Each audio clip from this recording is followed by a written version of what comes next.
I know I've got 20 minutes, 25 minutes to do this. I was thinking of a topic to do this on, but I thought rather than looking at one aspect of the spec, I thought let me try and give you a crash course, in Shia Islam, so you can know the very basic fundamentals of our theology.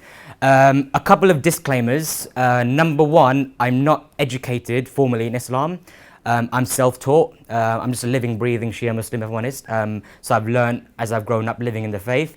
And number two, I speak for the 12er Shia Islam rather than, you got Ismailis as well. So as a 12er Shia Muslim, which is the majority of the Shias, I'm speaking for them rather than the other type of Shia Muslim we have, okay? We'll have questions at the end, I think.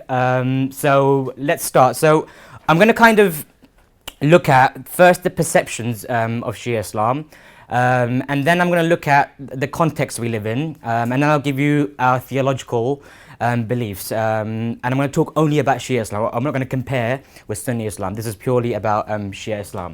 Okay, so it's going to work. There we go. If you Google Shia Islam, these are some of the images you're going to get. So I think Google's a problem sometimes when you have to kind of really look at, research what we believe in. So first is Shia LaBeouf for some reason. He comes up. He's our spokesman, the actor. I wish it was like Robert De Niro or something, but anyway, it's him. You've got Iran comes up quite a lot when it comes to Shia Islam. The people that do run Iran are Shia Muslims. You get some of the artwork that some cultures have in the Shia tradition, so artwork of leaders, which is quite prominent in cultures. And then you've got kind of stuff within, which isn't very nice. So you've got some propaganda, which we always face against us, maybe we destroyed and so on and so forth. And I think probably the most common one you'll see is men covered in blood. And I'm pretty sure if you ask an uneducated pupil, what do you know about Shia Islam? The first thing they'll say, they cut themselves, they beat themselves. Okay, and I'll address that as we go along. But these are the kind of things you see according to Google.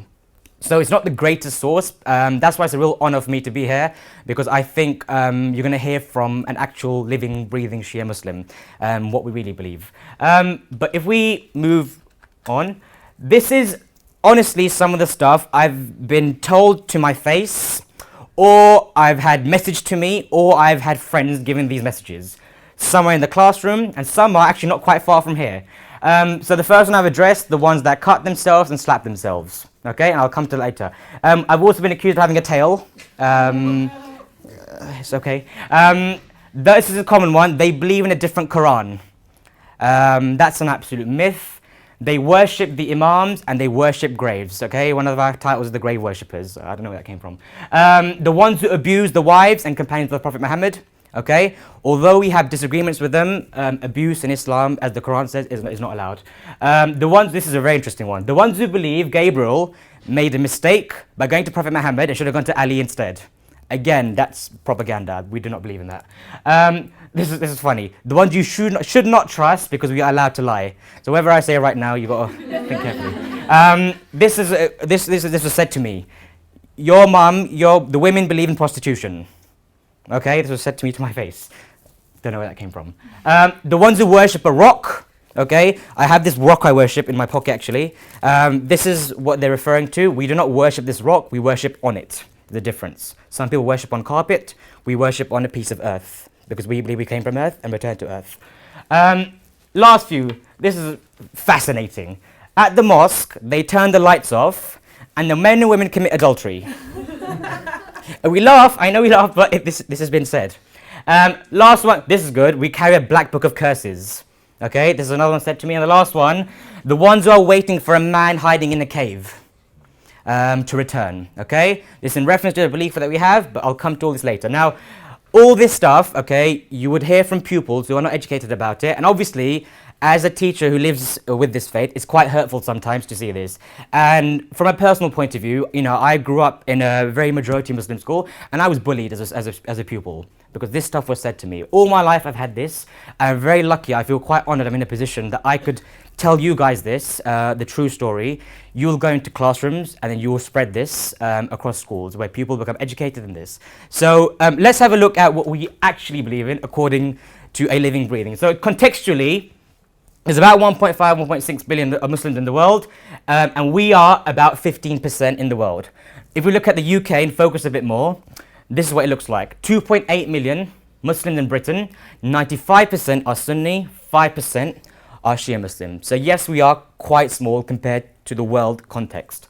That said, if you work maybe in North London or West London, you may have many more Shia Muslims because many of the Arab communities live there. The Iraqis, the Iranians, for example. If you work in East London like I do, or Essex, the majority of the school is Muslim. In my school, we have 2,000 kids, 80% of them are Muslim, and there's 5 Shias, including me. Okay, so that's the kind of thing.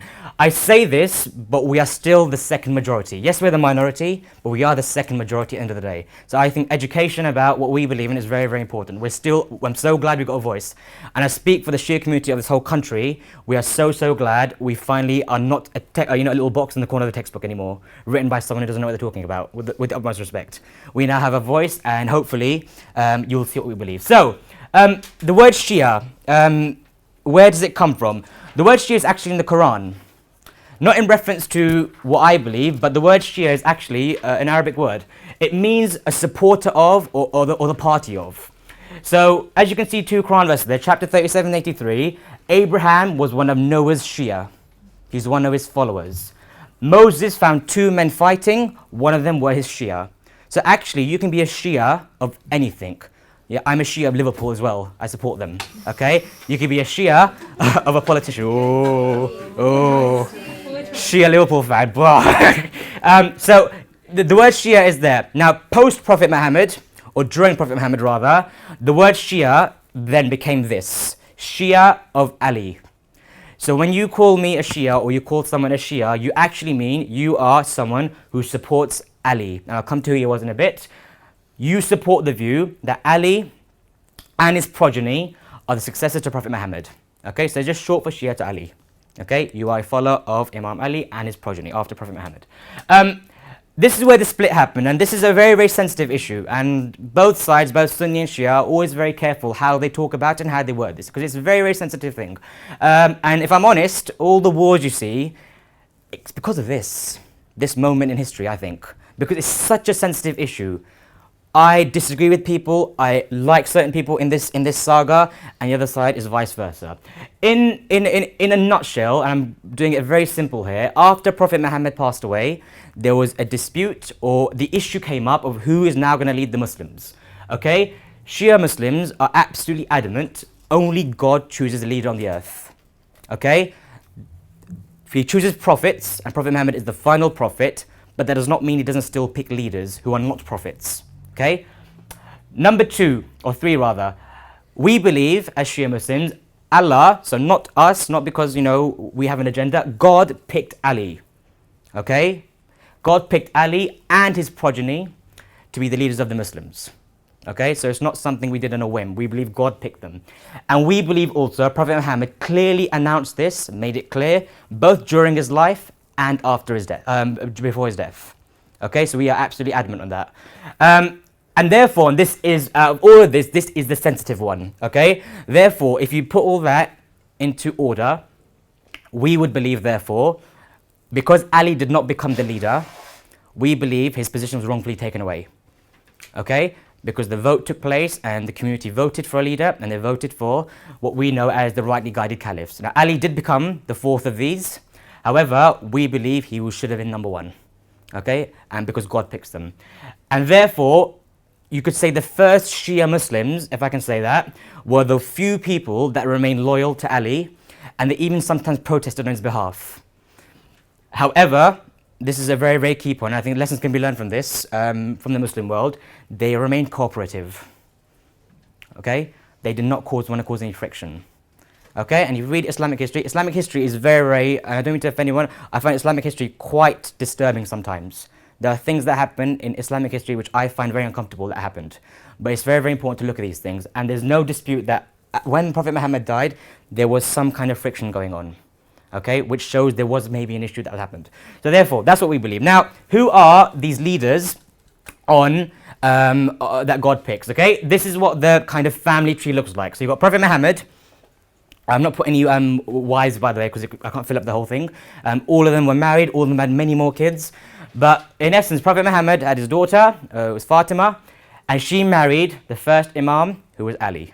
Okay? And it's from their progeny the further Imams come. Okay, so Hassan and Hussain, they were the two people that were born, during Prophet Muhammad's life as well. Okay, and Prophet Muhammad has famously said those two, Hassan and Hussain, are the leaders of the youth of paradise. Okay, so they have a very, very high position. Obviously, after Prophet Muhammad passed away, the further Imams never got to meet Prophet Muhammad. Okay, that's what it looks like. So in essence, we call them the Ahlul Bayt. And that in Arabic means literally the people of the house. Okay, so when we look at the sources of where I get my religion from, it's two things and two things only. Quran, Ahlul Bayt. Nothing else means anything to me. Okay, and this is where it comes from. We believe Prophet Muhammad said this very clearly in his final Hajj. If I leave, I'm going to leave behind for you two weighty things. If you stick to them, you will never ever go astray after me. The Book of God and my Ahlul Bayt. Okay, now one thing I want to pick apart here. If you can see here, Prophet Muhammad has put both on par with each other. He has not said follow the Quran or the Ahlul Bayt, and if they disagree, then follow the Quran. Okay, he's put them on par with each other. So we believe both of them have equal authority, and that has implications therefore. So if I believe the Quran is the word of God, I therefore believe they are also the words of God. If I believe the Book of God is infallible, I also believe they are infallible. He's put them on par with each other. It's quite interesting because in the Quran, when you look out throughout the whole Quran, whenever God tells you to obey someone, He gives you a condition. So there's one verse in the Quran of a guy called Luqman the Wise, and Luqman the Wise tells his son, you must obey your parents. But then he says, except, however, if your parents tell you to disobey God, then you disobey your parents. Okay, there's always a condition. When it comes to these people, as you can see, Prophet Muhammad's given no condition there, which again is the assumption that both the Book of God and the progeny are absolutely intertwined with each other. And I believe you can't have one without the other. So for example, this is the example I use with my pupils. The Book of God tells me to pray. They tell me how to pray. That tells me how to do Hajj. This tells me how to do Hajj. Okay? You can't have one without the other. It's impossible. And those are our main two sources. And if I go back to the spec, one of the parts in the spec is the 5 principles of our faith, of Shiism. Okay? This covers that. Imamate or Walaya in Arabic. Okay? And personally speaking, for me as a Shia Muslim, that is one of the most important. This is what separates kind of maybe me from other Muslims. We believe in that. Even Sunni Muslims believe in divine justice. They don't have it as a pillar as such like we have, but they still believe in it. This is the one we both differ on. We both believe in Tawheed, the prophets, justice, Day of Judgment. That's the one which we believe in, okay? That, again, comes from God. And you'll get the idea, everything I do, everything I say, all goes back to these people. Okay, my religion comes from only these 14 people. Okay, and quite interesting I find, when I was looking at this family tree, I find it interesting that Prophet Muhammad's daughter is in there, and she's the link between prophethood and imams. Okay, so without her, that's not possible. A couple of things about their roles, because again, sometimes the rumor is you believe in more than Prophet Muhammad in terms of more prophets. These people are not prophets at all. They are not prophets. They do not bring revelation. A prophet brings revelation, a new law, a new sharia.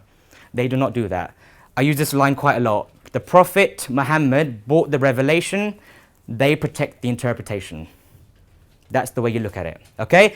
A few things about them that we need to know quite clearly. The word imam is not just one who leads prayer. That's the way you'd maybe use it normally. In Shia Islam, it's not just a cleric who leads prayer. An imam is someone appointed by God. So therefore, we only have 12. Okay? Yes, if, for example, in Iran, you may have people who call the supreme leader imam as well, but they mean that as a leader, not as a God-given leader. And one of the Quran verses that kind of supports this, you could say, is when God said to mankind, I'm going to appoint you an imam. The word's used there. I'm going to appoint you an imam to Abraham. Abraham says to God, are they going to be unjust? And the wrongdoers, my covenant does not reach the wrongdoers. And again, this shows God's telling Abraham's progeny, you will not be one of the wrongdoers. And that links to the second part. They are infallible. Okay? Now, one thing that gets mixed, some people accuse us, hold on a second, only God is infallible. How dare you put a human on God's level of infallibility? Well, we believe, no, God's infallibility is different. This is human infallibility. What do I mean by infallible? Number one, they do not make mistakes. Okay? And number two, they do not sin. Not because they're robots, by the way, because they choose not to sin. They see the disease of sin. So if you say to them to lie, they can lie if they want to. They've got the free will, but they are so close to God in their consciousness of God that they will not lie because they know the impact of lying. Okay? One person once asked the fourth Imam, can you sin? He goes, yes, I can sin. He goes, how? But you never sin though. He says, can you go and take all your clothes and run down the street? He goes, yeah. He goes, why don't you do that then? He goes, it's shameful to do that. He goes, that's why I don't sin. Because it's shameful to sin in front of the Lord that's watching me. So that's their level. Again, the evidence we have of that is two places in the Quran. Number one, this is the clearest one. This is the verse you learn as a kid when you're 4 years old. Okay, chapter 33, verse 33, very easy to remember. God intends to keep from you impurity of sin, O Ahlul Bayt. Clearly mentions them. And to purify you with purification. God's saying to the Ahlul Bayt, I am keeping away sins from you. Okay, and the second one, this is quite interesting. When Satan promised God, when God banished him, when Satan promised God, I'm going to mislead people. Satan said, I'll mislead them all except your chosen servants. There are a certain group of people Satan, cannot mislead. Not I, by the way. Satan can't mislead. Okay, so therefore infallibility is one of the key concepts you have to be a God-given leader. Thirdly, they have authority over all people. Okay, and obedience to them is obedience to the Prophet, and as we know, obedience to the Prophet is obedience to God. Okay, I use a school analogy. Head teacher, assistant head, okay, and line manager, head of department, okay? Now, if I obey my line manager, even though he's third in the tier, I'm still obeying the head teacher. You see? I have to obey all of them. But the head teacher has the biggest authority, okay? But obedience to them is the same. So again, the hierarchy is, as it says, God, Prophet, and we interpret this as the Imams, those in authority amongst you. And again, I'll go back to the thing. There's no clause there. It doesn't say, okay, but if those in authority disobey God, then you can disobey them. Putting them in the same sentence, again, looking at Arabic grammar and stuff, I won't go into that, there's some indication that the authority amongst you are infallible. And we believe the messenger is also infallible, obviously. Lastly, this is very important. Knowledge they have is given to them by God. It's God-given knowledge. Okay? And therefore, using this knowledge, they can perform miracles. Okay? Without a doubt. And they use the knowledge to continue the sunnah of the Prophet Muhammad. Okay? God makes this clear in the Quran many, many times. People encompass nothing of his knowledge except what he allows. They never have the knowledge of God. God knows, is omniscient. However, God gives these people some of his knowledge. Okay? So therefore, I can put it this way. If you ever ask one of the 12 Imams a question, they can never say, I don't know. It'll come to them. Okay? And some very, very silly people back in the day used to ask them, how many hairs do I have on my head? And the Imam would say, I'll tell you, but how are you going to check? You're going to count them all. Okay? So that's a very important thing. So 3 things to be an Imam: infallibility, knowledge, and chosen by God. Those are the 3 ingredients to be an Imam. We believe they were all killed, apart from the final Imam, who is still alive. Okay? That's our roots and our authority. Now, on this last note, anyone who knows me knows I never do one of these talks about Shia Islam without mentioning one thing, okay? In Shia Islam, we have, obviously, let me go back a second, a reverence for all these people. We commemorate their births to celebrate the fact they came to this earth, but we also mourn their deaths as well, okay? And anyone who has me on Facebook and stuff knows I bleat on about Imam number 3, Imam Hussain, okay? Because out of all of these people, he had one of the most important deaths that took place, and we remember it every single year. So a quick crash course on this, and if I'm allowed maybe next year to come again, I'll give my talk just on this, because I'll not do it justice in 2-3 minutes. But in a nutshell, this is for me the most important part of my faith. This is what I live for, okay? In the Islamic calendar, that's the 12 months we have. So we are currently just started, or in the middle of Rajab, and we've got Ramadan coming up. The first is Muharram. And Muharram is not Happy New Year for us, okay? Because when Muharram comes, we commemorate the death of the 3rd Imam, Imam Hussain, who we believe sacrificed his life, standing up against injustice, and he woke up mankind almost, okay? He was killed by a tyrant ruler. So we commemorate his death for, roughly speaking, 40 to 50 days, sometimes even 2 months culturally. In my culture, Pakistani culture, is 2 months, 9 days, okay? But in general, he was killed on the 10th of Muharram, which is known as Ashura. Again, I I find it scary to tell people to Google Ashura, because if you Google Ashura, you see blood. That's all you see, blood. And we in the Shia community have this little movement now. We want to make people know what Ashura actually means, because it's one of the most, I think, the most important event in human history, when you really see what it actually means. This is the place he was killed, and at his grave in Karbala, Iraq, about 15 million pilgrims go to visit it. This is post Saddam Hussein, by the way. Before Saddam Hussein was in charge, it was very, very difficult to go there. 40 days later, which is when his family returned to the dead bodies, 25 million people go there. To put this in context, and not to compare, by the way, Hajj, you have 3-4 million people. And you've seen the pictures of Hajj, how packed it is. This is 25 million people. Okay? That said, by the way, a disclaimer, Shia Muslims believe in Hajj as well. Hajj, you have to do once in your life, just like the Sunni Muslims. This is another pilgrimage we can go to, though, as well. Not as a replacement, as a supplement. And I'm lucky enough, I've been to this pilgrimage. I went 2 years ago. Okay, and it was, for me, I still think about it. When my mind's not occupied, I still think about it. Okay, because I grew up, again, I'll go back a second. As a Shia Muslim, I grew up, these people are my superheroes. My bedtime stories were about them. In the car with my parents, it was about them. Okay, for me to go and visit their graves and pay homage to them, that meant the absolute world to me. It was like me meeting my heroes. Albeit they are passed away, it was like meeting my heroes. I'm going to show you a couple of images, the kind of things we do when this time happens. You may have some Shia Muslim pupils, and you'll notice on this period they're quite tired, because we have late nights here. You go to the mosque, as you can see, he's draped in black to show a sign of sadness. In my house, we used to have a black flag outside to show sadness. Now I can't have the black flag because of where it represents now, but that's the black flag means mourning. So what we do, we get together, a speaker comes from around the world, who, a well-known speaker. He'll give maybe a 1-hour lecture. 45 minutes of it, he will tell you about a topic. That's quite important. And in the last 10-15 minutes, he'll recite the story of Hussain and how he died. Okay? And poetry, recitation, the spoken word, the use of the oral language is very important in Shia Islam. That's the way, we almost survived. So what you've got here is that, I'm going to quickly go through the images. I think images sum this up best rather than my words, okay?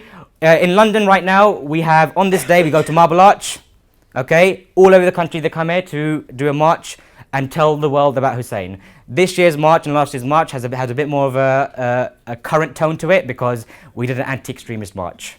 Because we believe the first victim of terror was the Prophet Muhammad's grandson.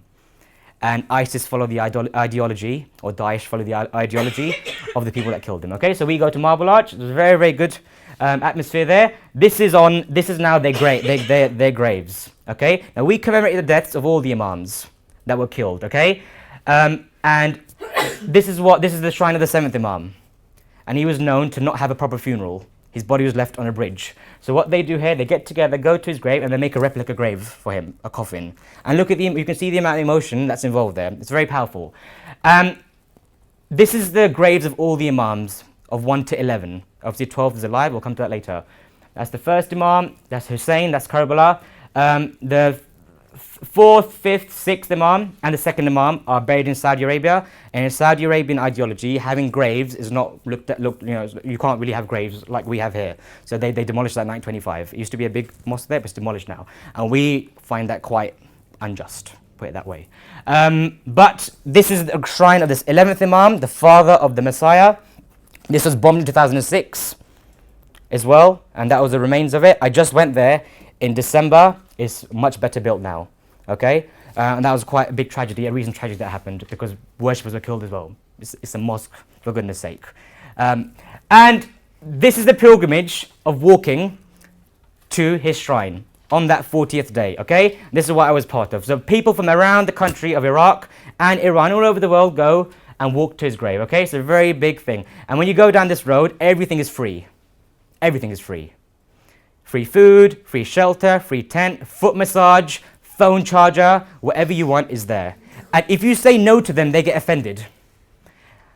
And I say to them, what's your price? They say, just go to Hussain, tell him that I served you. That's all I want. I just want to be one of his servants. In Iraq, there's still tribes.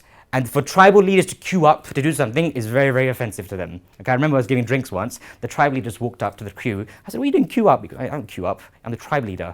Okay, and I sent him away. But tribe leaders there will massage your feet. That's the humility they show, because they know you are visiting a very great person. This is walking towards his shrine, where he's buried. This is Karbala in Iraq. This is what it looks like from a drone footage at night time. This is inside. So we're now going in. I'll show you his grave in a second. And this is his actual tomb. He's buried underneath there. And that's what it looks like. I'm probably in there somewhere. And now, one thing, I'll go back to those comments that said to you, you worship graves. This is not worship. It's called respect in our case. We are just respecting them. If you go to this, take out every single book, they are all prayers to God. Okay? But this is such a holy place for us that if you pray in this holy place, okay, it's very, very special. It's like, praying in Mecca, praying in Medina, praying near Prophet Muhammad. It's like I'm praying near Hussain over here. Okay? That's what it looks like. And lastly, as I wrap up, I'll go back to the man in the cave. Okay? We believe that the 12th Imam was taken away from human beings by God. Okay? Because if you think about it logically, human beings killed, we believe, all these Imams, and God kind of said, okay, the 12th one you have to earn back. And I think every religion, to my knowledge, believes in some kind of Messiah figure. So we believe he was taken away by God, okay? And God will return him one day to us, okay? And he'll return with Jesus. So second coming of Jesus is absolutely fundamental to the Shia belief as well. Both will come back together and kind of almost solve the world's problems. They'll come at a time where there's so much injustice. Sunni Muslims believe in this as well, by the way, of this concept of the Messiah. The identity of them is different, though. They don't believe it's this 12th Imam that I'm talking about. They believe he's yet to be born. With Jesus, remove all suffering in the world. And again, as a Shia Muslim, part of your daily routine almost is to pray for his coming. Okay? I do this every day. Every morning, I look at my phone. I look for some news. Has someone returned? And when I sleep at night, I'm upset when he's not returned. It's all I ever wait for. Because I want him to return. I want to see an Imam in the flesh. Okay? That's what we believe. And then lastly, you might think, okay, he's been gone for so long. How do I kind of get my teachings? Okay? This is where the system comes of the clerics. Now, we have a very similar structure to Catholics, almost. Okay? The 12th Imam, before he went away, he said this quite clearly to his followers. He said, for new matters, for anything, any new issues, abortion, all the new issues that come up now, refer to the narrators of my hadith. Now, obviously, the ones that narrated the hadith of these people are now dead, and we believe it's in reference to the scholars. So every Shia Muslim, almost, will follow a grand Ayatollah. Khomeini is the most famous one. Him on the top left, Sistani, is the most popular one right now. He's one of the most powerful people in the Shia world. I've had the honor of meeting him 3 times as well. And without him, I believe Iraq's going to get destroyed. He's keeping this country together. But he's very, very apolitical. And we believe, as you do, you go to a doctor for some advice on your health. I will ask these people for advice on my religion. They have some different rulings on certain matters, but in the end, they are quite minor. If I want to know how to pray properly, I'll go to one of their books. Okay? That's Shia Islam in half an hour. Thank you.